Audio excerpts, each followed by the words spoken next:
YS Jagan ఆయన కుటుంబ సభ్యులపై TDP social మీడియాలో పోస్టులపై పట్టాభిపురం పోలీస్ స్టేషన్లో మాజీ మంత్రి అంబటి రాంబాబు ఫిర్యాదు చేశారు. పోస్టులపై చర్యలు తీసుకోవాలని వైఎస్ఆర్సీపీ నేతలు కోరారు. వైఎస్ జగన్ పై లోకేష్ చేసిన అసభ్యకర ట్వీట్లపై ఏం చర్యలు తీసుకుంటారంటూ అంబటి ప్రశ్నించారు. లోకేష్ ట్వీట్లపై చర్యలు తీసుకోవాలని ఆయన డిమాండ్ చేశారు. వైఎస్ జగన్ వైఎస్ఆర్సీపీ నేతలపై టీడీపీ శ్రేణులు పెట్టిన పోస్టులపై ఫిర్యాదు చేశాం.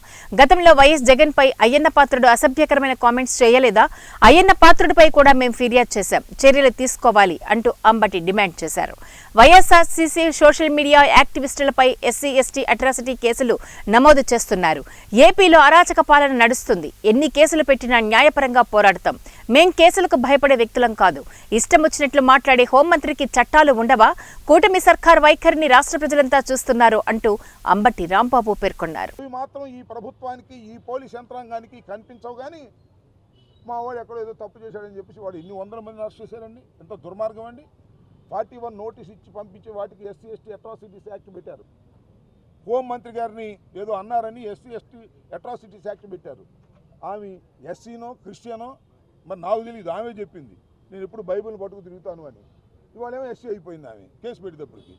ఇలాంటి దుర్మార్గమైనటువంటి ప్రయత్నాలు చేస్తున్నారు. ఊరినే మైక్ ముందు మాత్రం అద్భుతంగా చెబుతున్నారు. ఎవరినైనా సరే యాక్షన్ తీసుకుంటాం, సహించాం. హోంమంత్రి గారు చెబుతుంది. పాపం ఆమె చేతులు ఏముందలే. నేను చెప్పినట్టుగా మైక్ ముందు హోంమంత్రి ఆమె, కడమ వ్యవహారాలన్నీ చూసేది లోకేష్ గారు. ఆమె చేతిలో ఏమీ లేదు. మైక్ ముందు మాత్రమే అద్భుతంగా అమోఘంగా విచ్చలవిడిగా మాట్లాడేటువంటి పరిస్థితుల్లో ఆమె కనిపిస్తుంది. జగన్మోహన్ రెడ్డి గారు అంటది, జగన్మోహన్ రెడ్డి అంటది. గౌరవం లేదు. ఎక్కడో చూశానయ్యా, వాడు ఎవడో ఉన్నాడు ఒకడో అని ఎవడో పేరు చెబుతుంది. ఇంటూరు రవికుమార్ని ఆయన లోపలేశారు. వాడు ఎవడో ఇంటూరు రవికుమార్ ఉన్నా అంట, వెధవా అంటుంది. ఏం భాష ఇది? ఈ రాష్ట్ర హోంమంత్రిగా ఉన్నటువంటి ఒక మహిళ